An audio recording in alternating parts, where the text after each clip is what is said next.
No, not at all.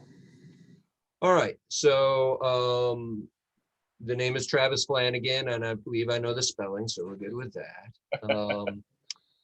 So first of all, I haven't checked this morning at where the GoFundMe is, but from everything I know, it's already exceeded the initial goal. Yes. What's your reaction to the amount of money that's come in on that fund in a relatively short period of time? It's not even the money, it's just the support, to be honest with you. I know that money is a figure of it, but there's like 1,100 donors throughout that. I don't even know all those people, so that's pretty amazing. I'm just completely grateful. And you said what we met that goal. That's quadruple the goal of what we initially set. They initially set a goal of $50,000 on it, and we have quadrupled that goal. So that is amazing, and I will never, ever, ever be able to express the gratitude that I have for the community and everybody that has, because it goes beyond the GoFundMe, to be honest with you. So, Yeah. but This is a difficult question to ask, but to the degree you're comfortable sharing, can you explain the circumstances of your accident? yeah, so I don't know how in depth you want me to go into that, Jim. I have been talking about that. But so I was up at my dad and I do farming in Green. I live in Binghamton, like 30 minutes away, but him and I have a farm. I have the farm in Green where him and I have beef animals and goats and pigs, and we do a lot of our own crops. So that day we were picking corn. That day we were on the third load of corn, and uh, I had left the tractor on. I went over to the front of the corn picker and just had put my hand to move some of the corn stalk that had gotten stuck, and the tractor was still on. And something that I've done 1,000 times, but I know especially now, I mean, I have to live with that it was an accident, right? So, but something that we get used to, and I am sure that farmers and everything will actually come to know exactly what I'm talking about, that we get too comfortable almost. But I came to the front of the machine and did that, and something I had done multiple times that day. And all of a sudden, my overalls got pulled into the machine, and I went into the machine with it.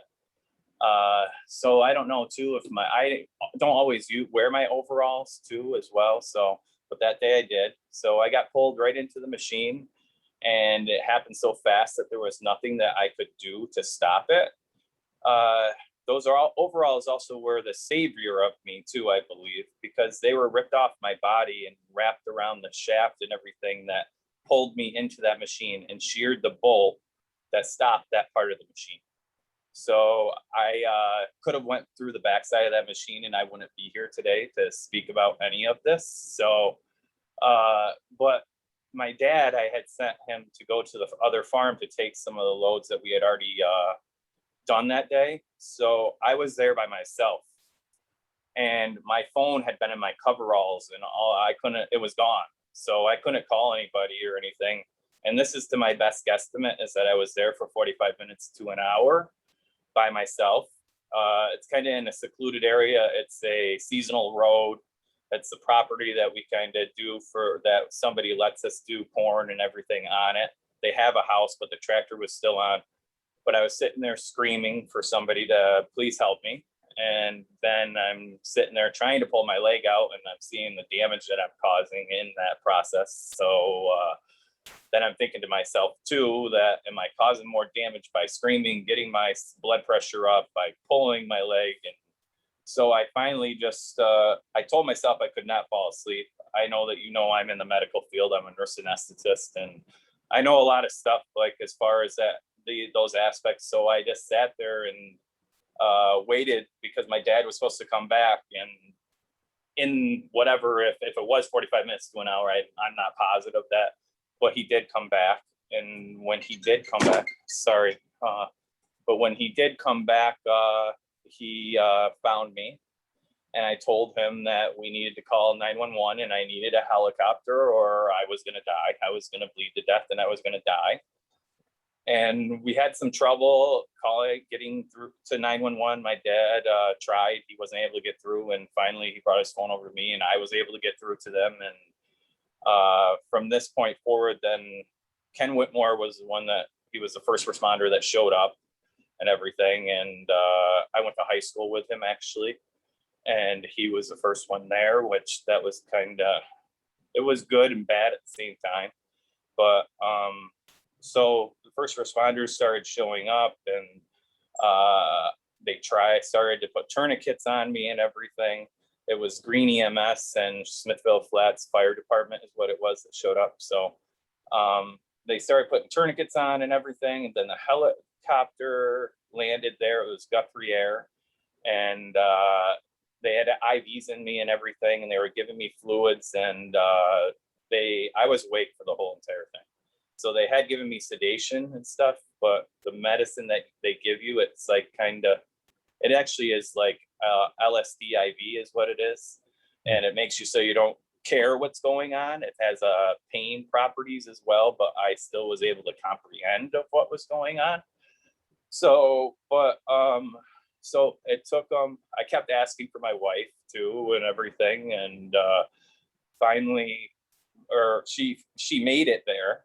And when she made it there, they allowed her to come up to where I was and to sit by my head. And I think that is a huge part of why I'm here today too. So I remember her coming there and kissing my head and holding my hand. And I said to her how sorry I was that I had ruined her life. And I was so apologetic, and I don't know where she found the strength to say this to me, but it still sticks out to me the whole entire time that she said to me, she goes, "You didn't ruin our life, you changed our life."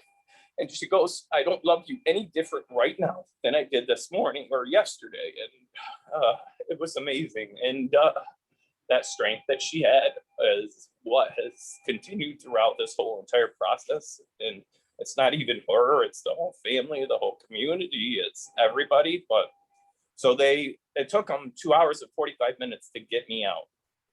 And then they took me by helicopter to upstate.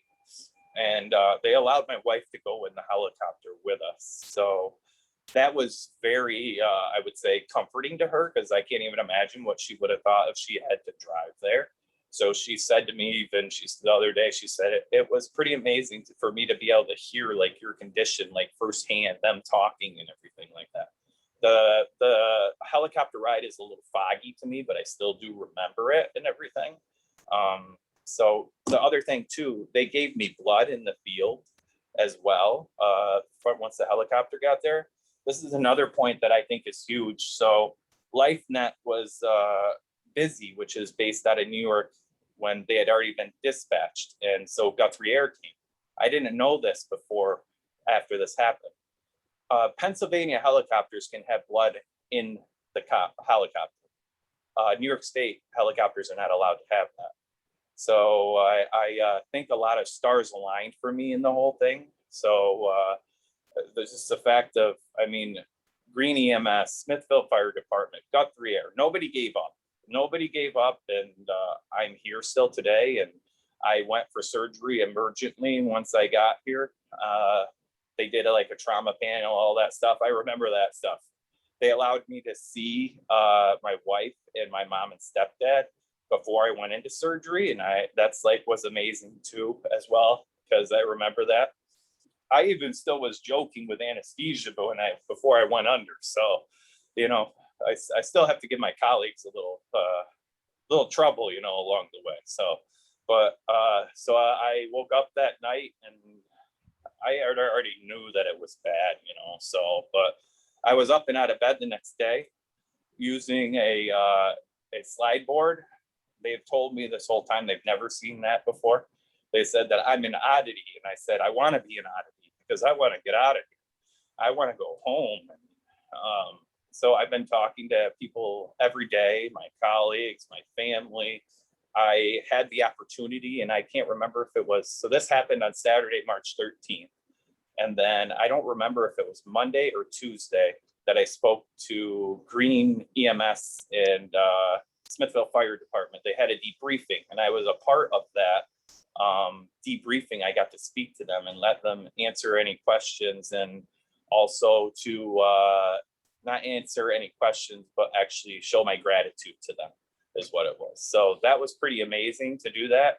They said that that was kind of crazy, amazing for them too, because they never actually get to have something like that where a victim had that sort of recovery and is able to actually speak to them afterwards. So, but then I went back to, on St. Patty's Day for my second surgery, and they just cleaned out my amputations and everything at that time.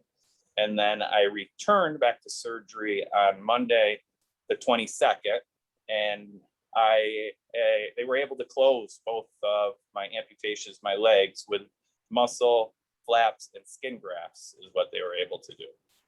And now the plan is they're going to take, they haven't taken my dressings down or anything yet. So, but the plan is that tomorrow they're probably going to take my dressings down. And if everything looks good, I've met all my goals with PT and OT. The medical team thinks that I'm at a stable point too. And my family and friends and everybody are getting the house ready, and that I possibly could go home this weekend, which is pretty amazing, pretty like amazing. But so that's the whole story. What I would like to say though, too, at the same time is I am so grateful and appreciative of my friends, my family, my wife, that includes my siblings, my in-laws, my brother-in-law, sister-in-law, friends. So we say I truly believe this after we always talk about a work family, right? But after this, I truly believe I have a work family. My wife has a work family. Like it is amazing. Green EMS, Guthrie Air. Guthrie Air is the only one I haven't had a chance to talk to. I wasn't great with names before all of this. And throughout all of this, I remember people that were there in that field with me that day. I remember for the most part, basically everybody's name that I encounter in this hospital. So this hospital, they have been amazing to me. The trauma team, the ortho team, pain management. So I have nothing but good things to say about my whole entire experience. I do know. Okay. Yeah, go ahead, Jim. No, you go ahead. So you're still at Upstate Medical then? I still am at Upstate Medical. I'm on the ortho kind of floor. Step down unit is where I am. I spent a couple days in the surgical ICU. Actually, I stayed there from the 13th till last Thursday is what I did. And then I was able to transfer. That was another thing too I never mentioned along this, but I was able to see my children last Thursday. That was an amazing experience for me. That was something that inspired me and motivates me to get home, you know. So I have this I want to show you. I'm going to flip this, but I want you, I'm going to, I've never switched. So this is on my wall. I don't know if you can see that. Yeah, absolutely. Those are my kids. I have that every day, every minute here. So that's pretty amazing. And my wife has been coming to see me every single day. I still am experiencing the effects of COVID with visitations and stuff like that. She's only allowed to come and see me every day from 2 to 6 is what it is. And it has to be the same visitor is what it has to be. So that aspect, but I've had Zoom meetings with my friends, with my family. I talk on FaceTime all the time with friends and family and everything. So, I mean, I couldn't imagine though not having anybody here, you know, especially my wife. I got to go outside last weekend too.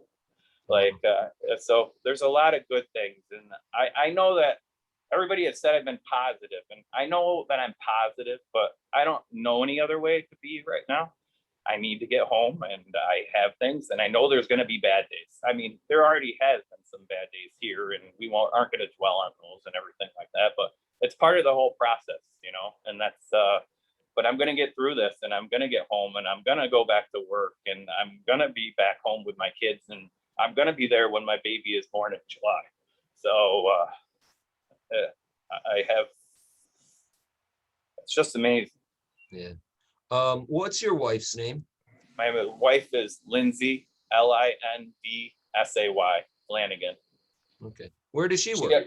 She also is a nurse anesthetist with the Lord's group at Riverside Anesthesia. Oh, okay. So I work for Susquehanna Anesthesia that covers UHS, and she works at the Lord's Anesthesia group. So Gotcha. They're both their own private entities, so we're private anesthesia groups. It's just where we cover. So, Gotcha. Understood. but And your two children, their names and ages? Dylan, Dylan, and he's 3, going on 4 in June, and then Maddie, Maddie, and she just turned 1 in February. Okay. Do you know if you're having a boy or a girl in July?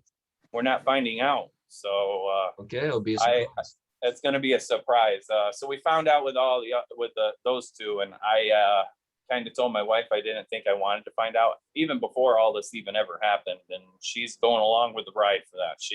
She's a planner, and but she has been awesome with that whole entire thing. But we have one of each, and I think that's pretty cool. I got to help deliver my Maddie, and the fact that I know I'm going to be there. It's just I want to be standing for it, and that's what I hope to be, or that's what I hope to be, and I'm going to be doing. But if it all depends on healing and everything like that. Right. So we'll see. So safe to assume you're planning to get prosthetics? Yes. So I've already talked to prosthetic company. Syracuse Prosthetics has already been in here and talking to me and everything. That was partially due to my surgeon that I initially had. Really reached out to him and thought it would be beneficial for me to talk to him early on. So I did that. He spent a long period of time with us. It's a 3rd generation prosthetic company and owned, and I'm all about that kind of small family kind of business aspect. So so that's the plan. They're talking. So what'll happen from here is, like, tomorrow, I'm hoping to get my dressings off from the last surgery. They're going to see how everything looks. If everything looks then good, then I could go home. And then depending on healing wise, if what they'll eventually do is, if everything heals well and all that stuff, then I'll get they're called stump shrinkers that actually shrink down the actual leg and make it so I can fit into prosthetics. And then I'll get fit for preparatory prosthetics, and then definitive prosthetics is what happens. So they start with the initial. So it's nice to have that aspect. I also have had the opportunity to speak to somebody from Cicero that went through a snowmobile accident in 2013. And he basically has gone through the same exact course as me. He's a bilateral below the knee amputee. He had the same surgeons as me. He had more injuries than me, but so to be able to speak to somebody like that has been huge. I've had multiple people too reach out to me with that have prosthetics and been through it. So that part of it too is amazing as well, to have that support system when you have no idea about that part of, until you're here. So, but. And do you still have will you still have use of your knees? Will you be Yes. bend your So knees? they were concerned about my left one, that I might have to have above the knee amputation.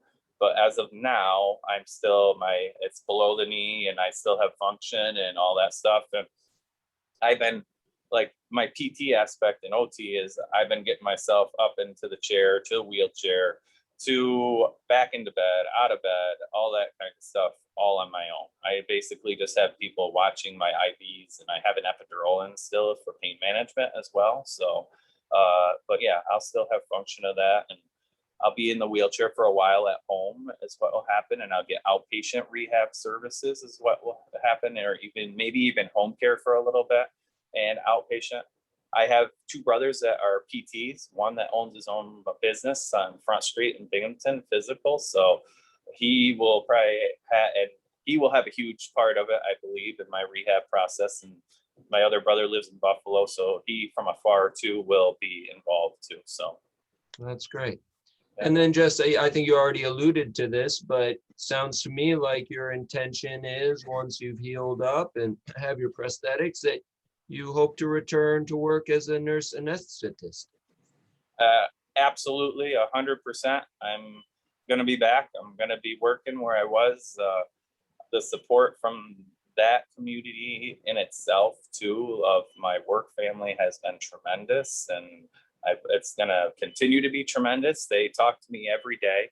I know you interviewed Dom. I talk to him every single day.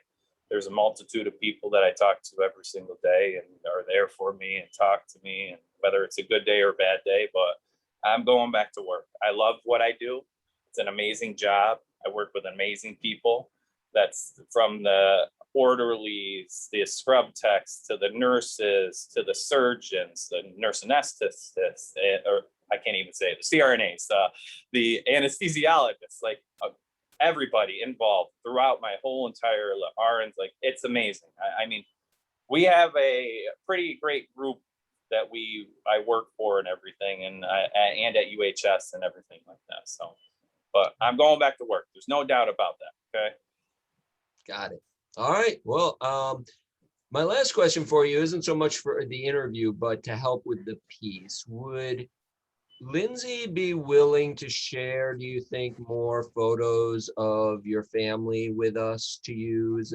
I think she would definitely be more willing to do that. So you tell me what kind of photos that you're looking for, and I can do it. So whatever we want to supply to you. Yeah. Just, I mean, Okay. similar. I mean, that photo obviously on the GoFundMe page is amazing. Yeah. It's a little bit more posed. They'll Yeah. all have to be posed. Posed Okay. good, not posed. I hope that Any- you use on that GoFundMe page the other photo that is on there. That I don't know if you've seen that photo. Of that was the first time in real life of me seeing my children for the first time since this happened. Okay. So yeah. If that's please, on there, please, absolutely. please use that. So Yeah, I can even put that on there. I send it to you, but Yeah. so definitely we can. But I send would, for a piece like this, honestly, as many photos as I can get. I mean, Okay. at least 10 would be great. Okay. Yeah, I will talk to her today and see what we have and everything. And you want Do me you just want to me to text them? email her directly, or I can talk to her today. okay, share figure- my email and my cell number with her. Okay, I will If do it's that. possible, I'd prefer them over email, but if it's easier No. for her to text them through her phone, that's fine too. Okay. All right. Either method would work for me. Okay. Do you mind though too if it's even like, I know we have our small little family, but maybe even my big family of the whole thing, if that's Of course, even part. no, Okay, all whatever right, you want to send is fine. Okay, That's great. all right, Yeah, okay. absolutely. All right. So sounds great. Anything else you need from me, Jim? No, I really appreciate your time, Travis. Oh, And I'm well. really impressed with your spirit, and I'm really grateful along with you that we live in such a great community. We And, do. We absolutely do. And these times are what remind us of that, so absolutely. I appreciate you reaching out to me so that I can kind of express my gratitude somewhat as well too. Yeah, So, absolutely. And so, then, once the dust settles, if I were you, I would get involved with state advocacy to allow our helicopters to have blood. exactly. We already have talked. My brother Trevor has already talked about petitioning and kind of stuff like that. Like, I never had any idea about that. And Who would? Who would? Yeah, exactly. So, Yeah. like I said, the stars aligned that day for that. So. Yeah, no, you know, maybe but- Assemblywoman Lepardo or Senator Right. Akjar, some state Right. legislator. I'm sure. As a pet. Well, especially too, if you include that in this story, I think that would be a huge part of it too, that people Yeah. know. No, I'll Oh. mention it for sure. Yeah. So, all right. Thank you, Jim, so All right. much. Thank you, Travis. And as of right now, if I get the photos in time, this could go on the air tonight. On the other hand, Okay. I don't want to rush it. I want Yeah, to yeah, do no. a good I'll job talk with to it. So Lindsay. it could be tomorrow night. So Okay. I'll be in touch on that level. Okay. All right. Sounds good. Thank you, Jim. All right. Take Yep. care. Yep. Bye-bye. Bye.